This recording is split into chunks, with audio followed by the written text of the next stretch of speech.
Today on the Matt Walsh Show, believe all women has been reborn, except now it's been racialized as well. Before we were told that we must believe all women who claim that they were sexually assaulted or harassed. Now we're told that we must believe any non-white person who claims they're the victim of racism. But this idea is just as dangerous and irrational as believe all women. We'll talk about why. Also, 5 headlines, including a true American hero, I don't use that phrase lightly, who stood up against a couple of women at the store who were hectoring him over not wearing a mask. You have to see the video if you haven't seen it. Play that for you. And in our daily cancellation, I will cancel the makers of a children's toy for causing me life-threatening injuries. And it's a very important probably the most important one yet because it's so personal to me. All of that is on the way on the show today. But before that, I want to tell you about our new sponsors, Cars for Kids. You know, some of us have been taking time during our time being at home, going through, finding we have a lot of stuff cluttered around the house that we don't need. And what's a good thing to do with that? Rather than throwing it away, of course, you could donate it. If you have a car that's taking up space, sitting in your driveway, sitting in your garage, whatever it is, that you're paying insurance on, I have one question for you. Why? Why is it just sitting there? Get rid of it. Donate it to Cars for Kids. Many of you have heard the jingle. It's a real earworm. I'm being told here to sing it or hum it. I just can't. The thing is, my singing voice, I have been told, causes the listener to plunge into despair and give up the will to live. And I wouldn't want to do that to you or to the great people at Cars for Kids.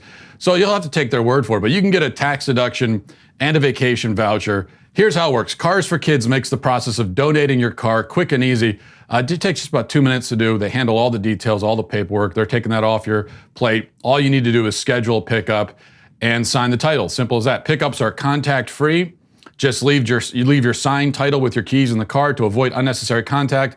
The Cars for Kids driver will conveniently pick up your car while maintaining a safe distance. Donating your car is tax deductible. Your tax deduction is based on the sale price of your car. Cars for Kids works hard to sell your car for the best price, which means more funds for their charity and a bigger tax deduction for you. And as a special thank you for donating your car, Cars for Kids gives you a vacation voucher good for a 3-day, 2-night hotel stay. So, I mean, it's a win-win-win for everybody involved. With Cars for Kids, you get professional service, a convenient pickup, maximum tax deduction, a vacation voucher, and a good deed. All of that wrapped into one. Donate today at carsforkids.org/Walsh. That's cars with a K, K-A-R-S, the number 4, KIDS.org/Walsh. They'll give you the donation experience that you deserve. carsforkids.org/Walsh. All right, so the Me Too movement, with its Believe All Women slogan, has been reborn, resurrected, only more like Frankenstein than Jesus Christ in this case. What we can look forward to now in our culture is a racialized version of the same concept. We've already seen it, of course, playing out, but I think it's only going to get worse, which is why it's worth spending some time on today talking about it. And I'm going to frame this discussion, focus especially on an article in the Wall Street Journal just published, says, what does being an ally look like? Companies offer training in support of black colleagues. And then it says, acknowledge past mistakes and question workplace practices to support the advancement of black coworkers, corporate leaders say. And in a posting to Twitter, the Journal provides in the caption this quote from the article. Says, if a black person tells you that they're feeling something is racist, just believe them. So we'll get to that in a moment. But first, let's read a bit from this article as we work up to that. It says, difficult conversations with colleagues about their experiences are a critical part of being an ally in the workplace, Ms. Schuyler said. We have to allow people to voice what they've been through and the physical and mental exhaustion, she said. You have to be uncomfortable every single day or we're not going to get this right. Ms. Schuyler, Shannon Schuyler, by the way, she's the Chief Purpose and Inclusion Officer at PricewaterhouseCoopers. Purpose and Inclusion Officer. How do you get that job? And how much does it pay? I'm going to bet well into the 6 figures to be a Purpose and Inclusion Officer. Prompted by protests after the killing of George Floyd in Minneapolis, many corporate leaders are evaluating how best to advocate for underrepresented employees as part of a broader diversity and inclusion effort. From tech giant Microsoft Corp to law firm Winston & Strawn, companies are unveiling plans to provide training and host discussions about the concept of allyship.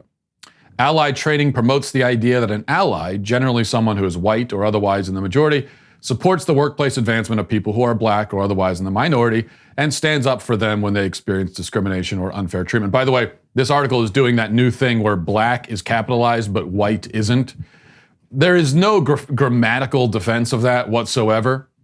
Really, neither word should be capitalized, but if you're going to capitalize one, you should capitalize the other. There's no grammatical reason to do this. It's just that the left injects ideology into every single crack and crevice of the national conversation that it can.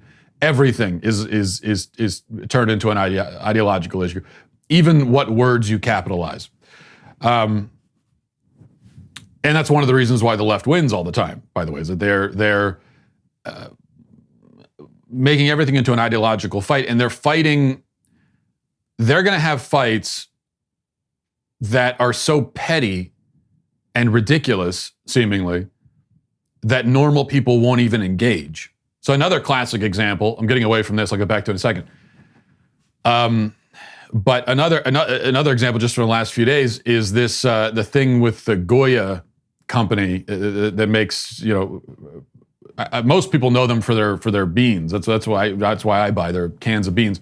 But the CEO said that he supports Trump, and now there's this massive campaign against the company. And meanwhile, for most, like when I'm going to buy a can of beans, it wouldn't even occur to me to refrain from buying a certain kind of bean because the CEO of the company that produced it supports a politician I don't like. I don't know what politicians my cans of beans support. I don't care. It's just not. But on the left, they are that petty that they won't even buy beans from you unless you sign on to all of their doctrinal beliefs. And that's one of the reasons why they win. It's because they're going to fight. They're going to have fights that the rest of us won't even participate in because we're just too rational at times. All right, let's back to this. It says, at supermarket chain Kroger, one of its workplace groups, the African American Associate Resource Group, developed an allyship guide with advice on how to support black colleagues and recommendations for books and movies that discuss race. Allies can serve as a sounding board for peers and work to understand where bias exists in the organization. Okay, so on and so forth. Further on, it says, when white coworkers refer to their black coworkers as being too loud or aggressive, or their appearance doesn't fit within their personal acceptable standards, managers need to address these microaggressions, according to Helen Aboa, who's the CEO of Urban Zen, a New York-based clothing, beauty, and home decor retailer. Okay, well, what if they're really just being too loud, aggressive, or they're out of uniform? Isn't that a possibility for anybody of any race? If a white employee is acting that way, there will be no problem with saying so, right? So it's always racist to say that of a black employee, but never racist to say it of a white employee? If that makes sense to you, you're either high or suffering from psychotic delusions because it makes no sense whatsoever. Okay, and then we get to the money quote. Wilda White, a consultant who serves as the chair of Vermont, I don't know why I said it like that, the state of Vermont, the chair of a Vermont Oversight Commission on Mental Health and Law Enforcement, said she has been getting texts recently from colleagues asking how she's doing. It's nice that people are trying to express solidarity, she said, but in the absence of a meaningful relationship, such efforts can feel empty, like empty gestures. White employees can help black coworkers by being respectful of their experiences instead of arguing or trying to invalidate their feelings, she said. If a black person tells you that they're feeling something is racist, just believe them. Okay. Now, this is an important point. Believe them. If they say that they feel something is racist, believe them. Well, believe what exactly? Believe that they feel that way? Okay, sure. If someone says they feel a certain way or don't feel a certain way, all you can do is believe them. I'm with you on that. And why is that? Because nobody else can speak for someone else's feelings other than the person experiencing those feelings. That's the only person who could be an authority on the feelings that are being felt. Yes, I agree. But you see what that means. That idea invalidates the claim that we just heard, and I'll explain why in just a second. But first, Blink Sale. This show is sponsored by Blink Sale, the revolutionary invoicing software that's changing the landscape for small businesses and independent contractors everywhere. The American dream is owning and building a successful business.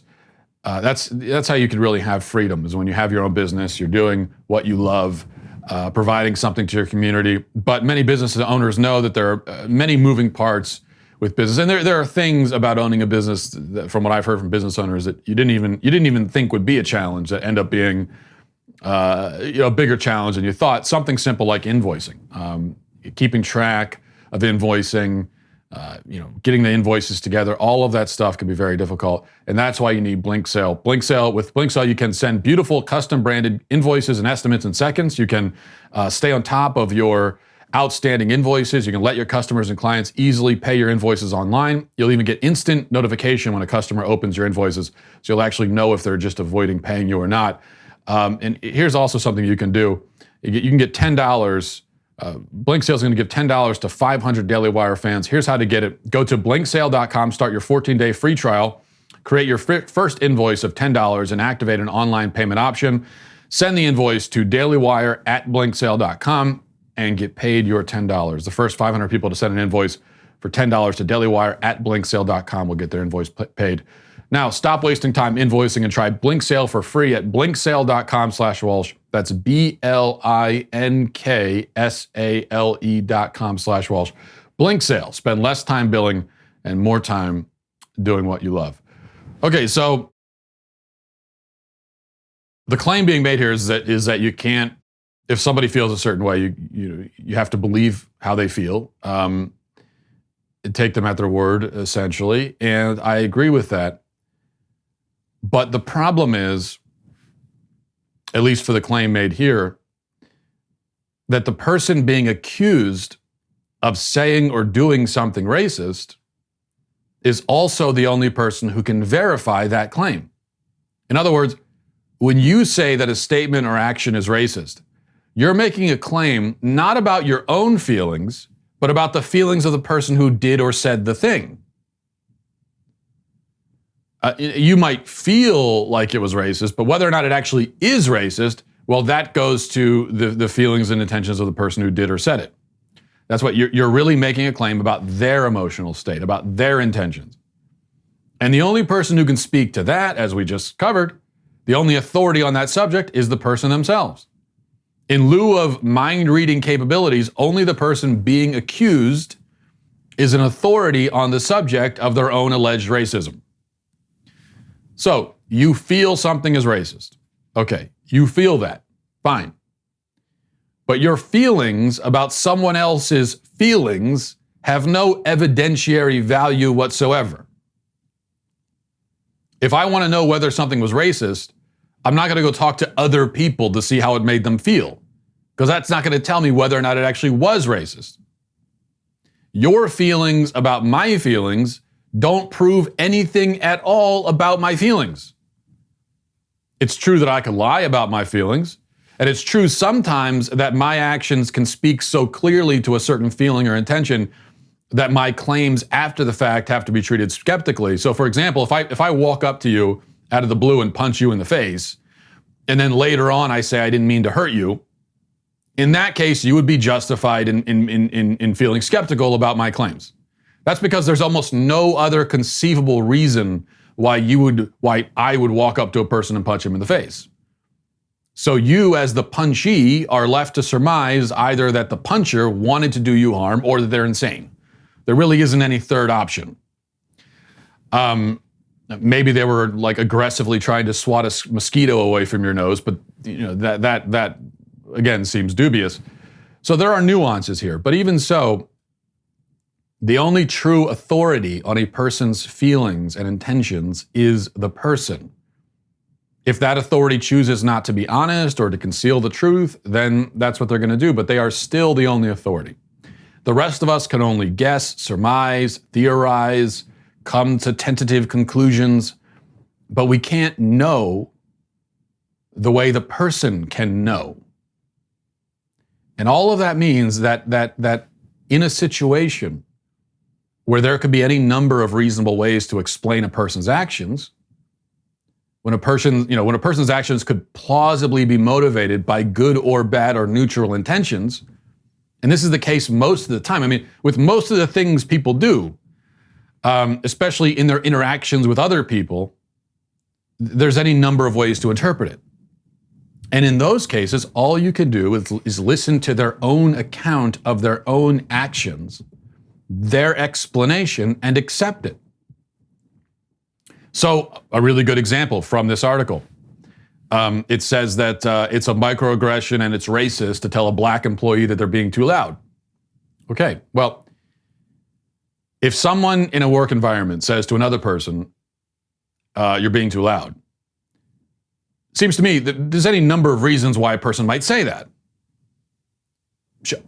One reason, I guess, is that they're racist and that they're trying to shut up a black person because they're racist. That is a possibility, I guess. But there are a lot of other possibilities too. One possibility is that the person is really just being too loud, and others in their work environment can't focus. That's a possibility. There may even be, options C, D, and E here. I don't know. It's possible that the person saying you're being too loud does have ill intentions, but that aren't racially based. Maybe they have a personal animus against this person. Maybe it's some passive aggressive dig at an individual they don't like. I mean, there are any number of reasons why the person who said you're being too loud might have said that. And in that case, given that there are so many possible explanations, so many plausible explanations, and in fact, the most plausible and immediate explanation is totally innocent. The most plausible and immediate explanation being the person is really just being too loud. Nothing to do with their race, they're just being too loud, as people can tend to be in a workplace environment. In that case, it doesn't make any sense for someone to say, well, I feel like it was racist, so it was.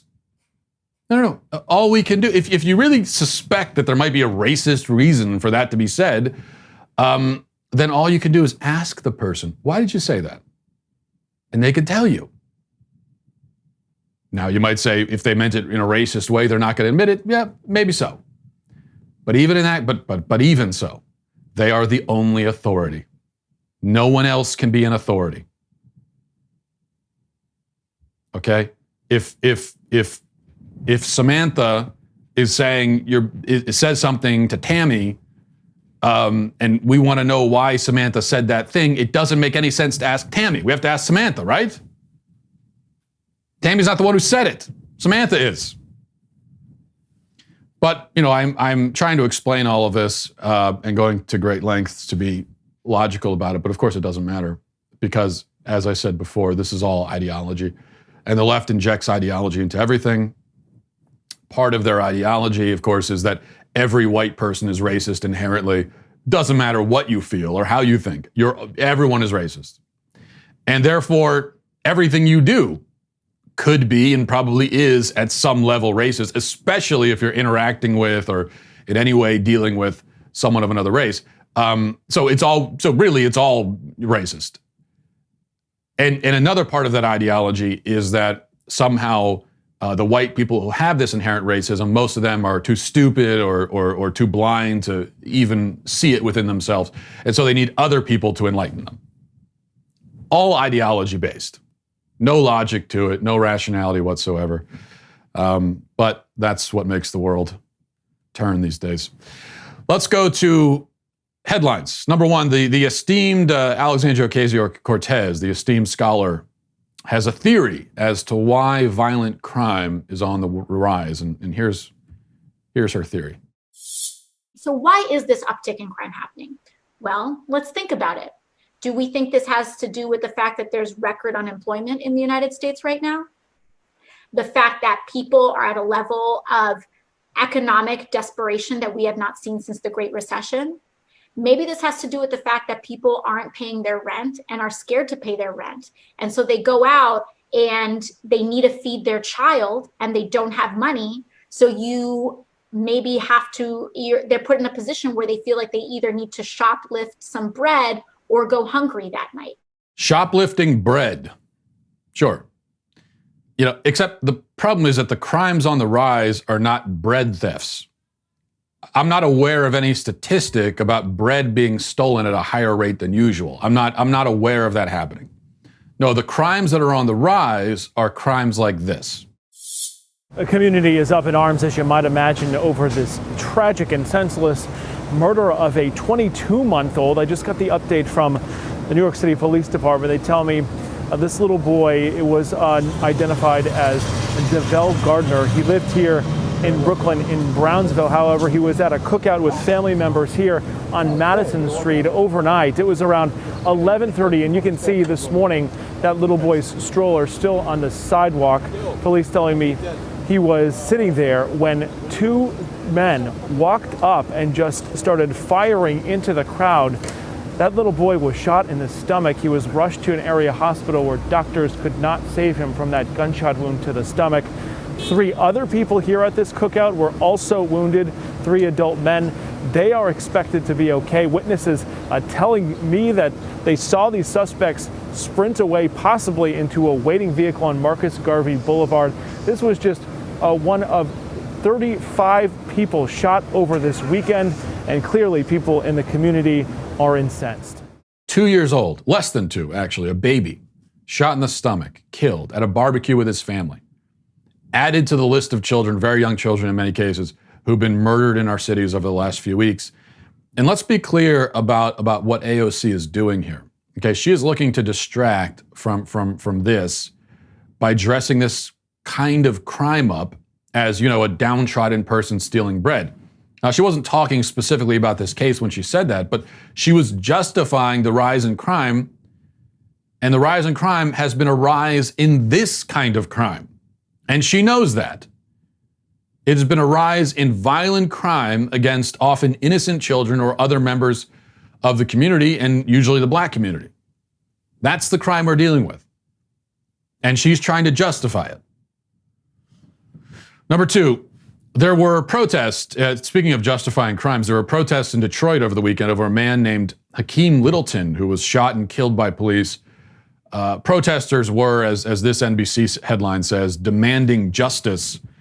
Here's some footage of that peaceful protest of people who just want nothing but justice in the world. Watch. I'm out this. So peaceful. So peaceful. Actually, several cops were assaulted during that peaceful protest because, these protesters were so distraught over Hakim Littleton that they had no choice but to assault police officers. The only problem, which isn't really a problem for the protesters who couldn't care less about the truth, obviously, but still the issue here is that despite the testimony of eyewitnesses who say that Hakim was gunned down, unarmed, despite that, he was actually in reality pulling a gun and firing it at police officers. Here's the video of that altercation. This weekend, parts of Detroit on edge as protesters demand justice for Hakim Littleton, the 20-year-old shot and killed by police Friday afternoon. The outrage set off after claims on social media accusing Detroit police of killing an unarmed man. Authorities responded by releasing dash and body cam footage showing members of the police gang squad approaching and arresting Darnell Sylvester, wanted on a federal drug warrant. While he complies, authorities say Littleton, standing nearby, appears to pull out a weapon. A witness at the scene told investigators that Mr. Littleton stated, and I'm not going to say it in the exact verbiage, but basically that you're not going to take my man. This body cam footage appears to show Littleton shooting at an officer and missing before police return fire. He is what I would describe as an American hero. Despite being fired upon, he continued to advance. The police chief says he released the videos to set the record straight. This is about transparency. But even after these images became public, protesters still want answers. Let him go. Shoot him in the leg. He'll be all right. Do not take somebody's life. Kathy Park, NBC News. So cops were making an arrest of someone else. Hakim was there, decided to take the opportunity to try and execute a cop. You can clearly see him pulling a gun and firing it. Then he was shot and killed. So, thank God the police were able to take him down before he was able to successfully murder any of them. He's the bad guy here, cut and dry. It's sad that he decided to throw his own life away. Pitiful that he made that choice. But there's no outrage here. There's no injustice.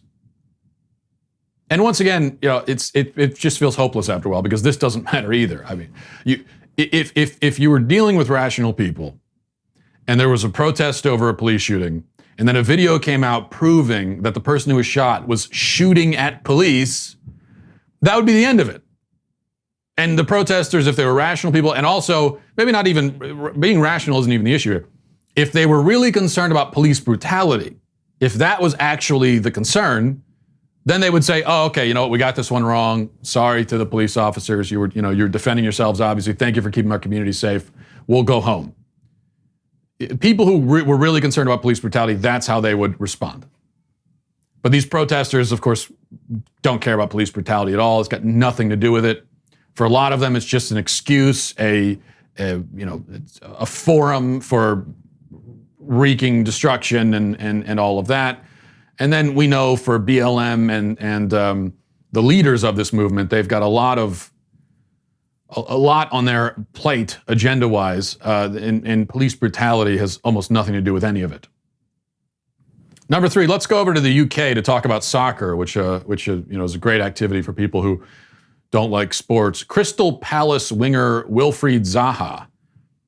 I don't know what any of those words mean. A winger sounds like something you'd order at Applebee's. I don't know.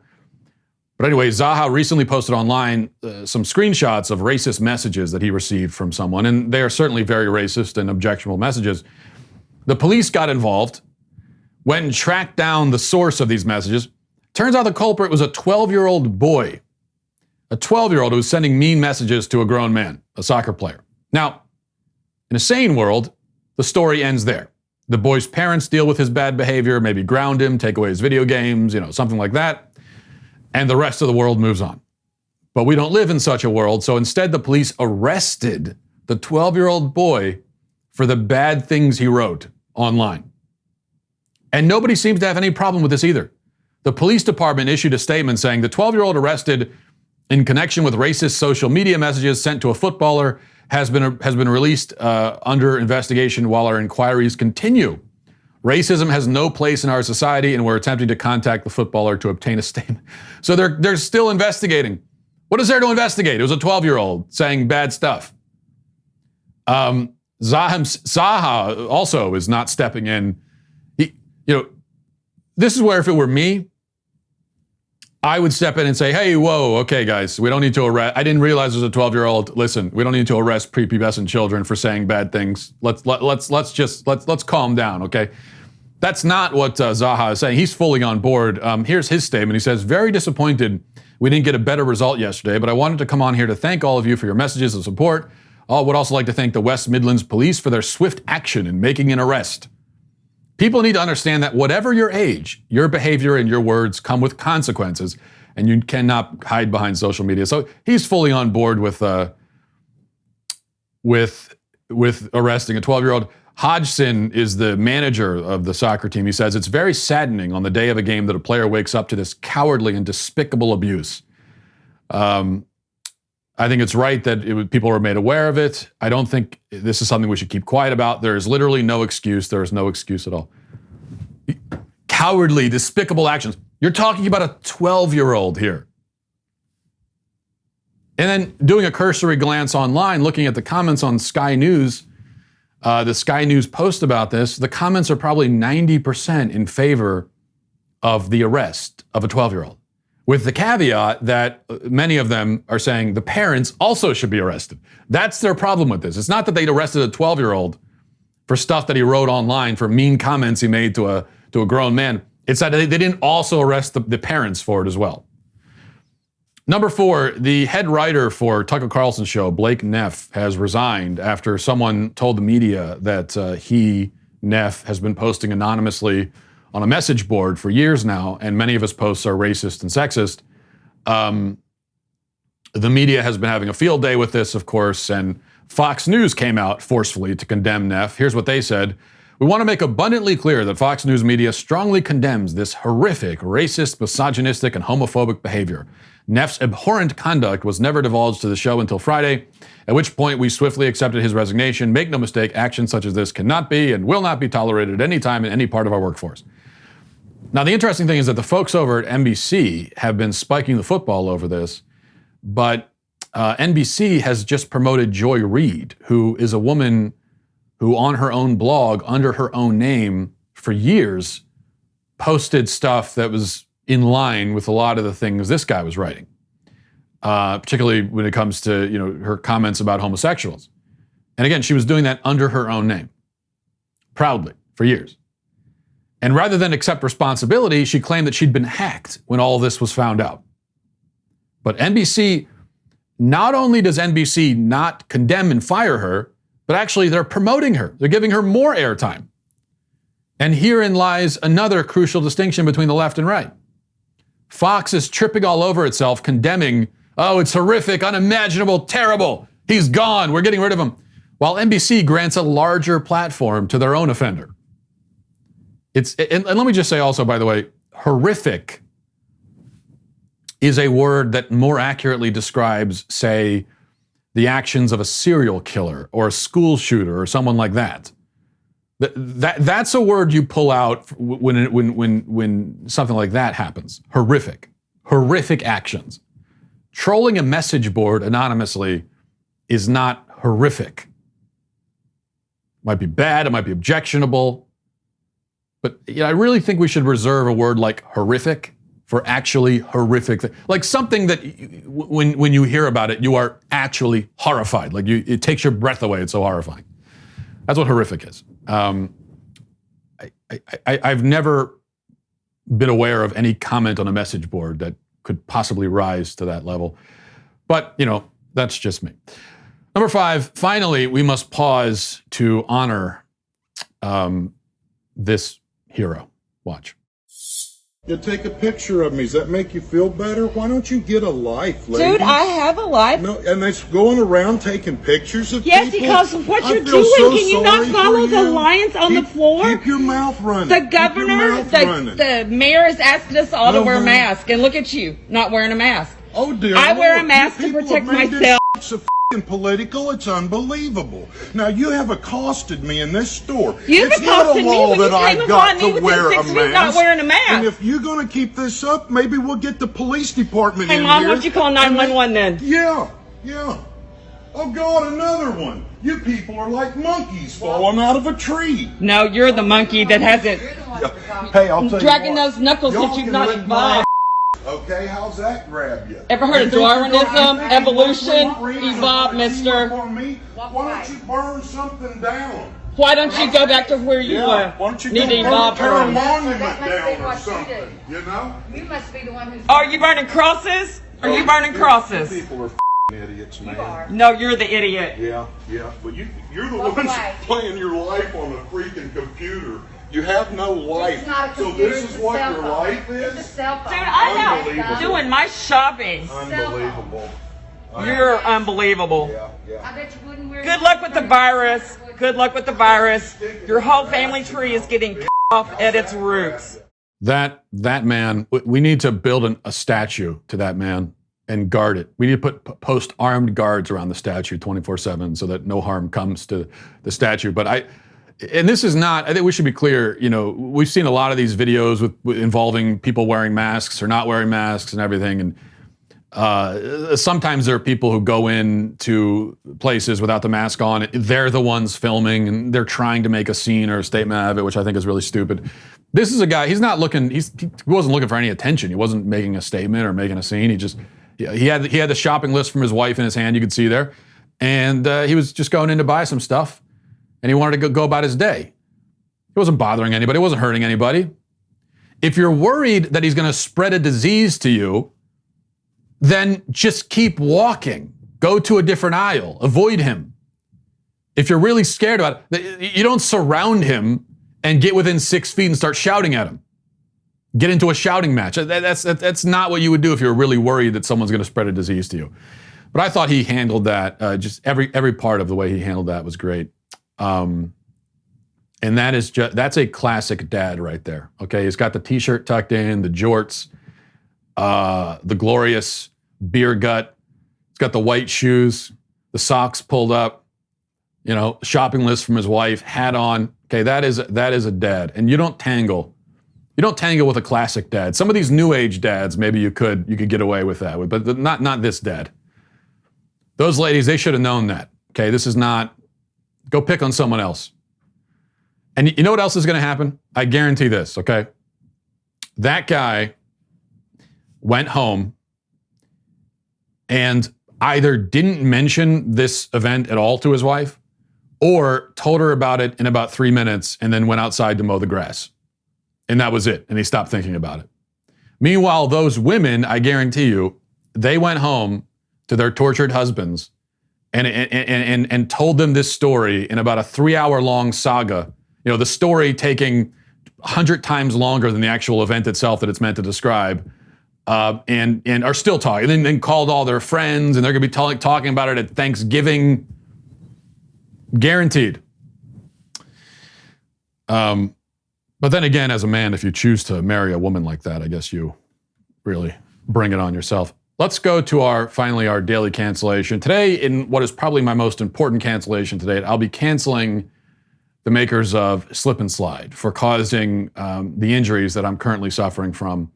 We got a slip and slide, a Finding Nemo slip and slide to be precise. And because I'm a loving father, I decided that I needed to try it out and just test it to make sure it's safe. The same philosophy, of course, with Halloween candy. I always make sure that I eat about half of it, just to really be sure that there's no poison or anything. So I tested it about 6 or 7 times, again, just to ensure the safety of the device. And that's when I sustained my life-threatening injuries, as this footage recorded by my wife clearly shows. This is difficult to watch. It's a little bit gruesome, but here it is.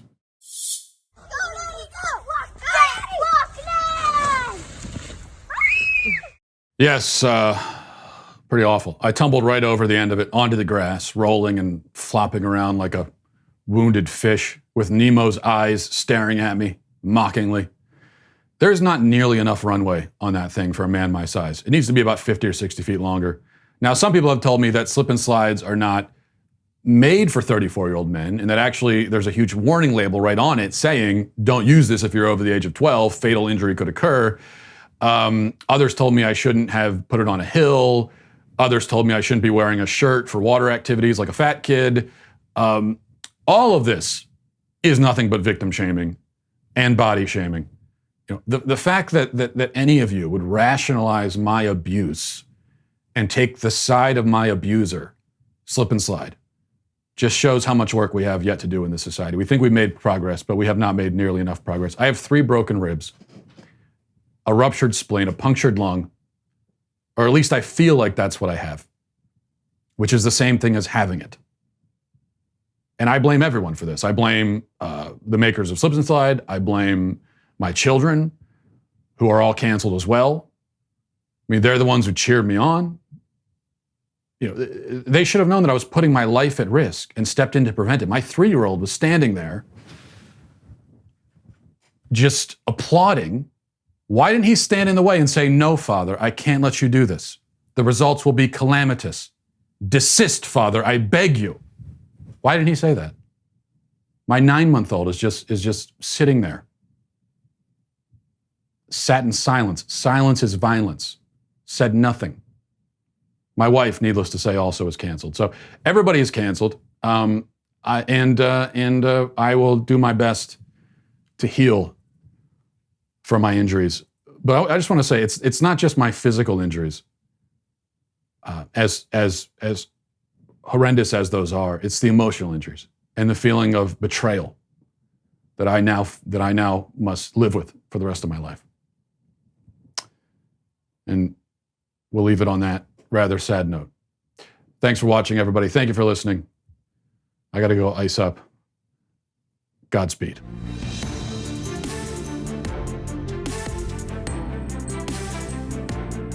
The Matt Walsh Show is produced by Sean Hampton, executive producer Jeremy Boring. Our supervising producers are Mathis Glover and Robert Sterling. Our technical producer is Austin Stevens, edited by Danny D'Amico, and our audio is mixed by Robin Fenderson. The Matt Walsh Show is a Daily Wire production, copyright Daily Wire 2020. If you prefer facts over feelings, aren't offended by the brutal truth, and you can still laugh at the insanity filling our national news cycle, well, tune in to The Ben Shapiro Show. We'll get a whole lot of that and much more. See you there.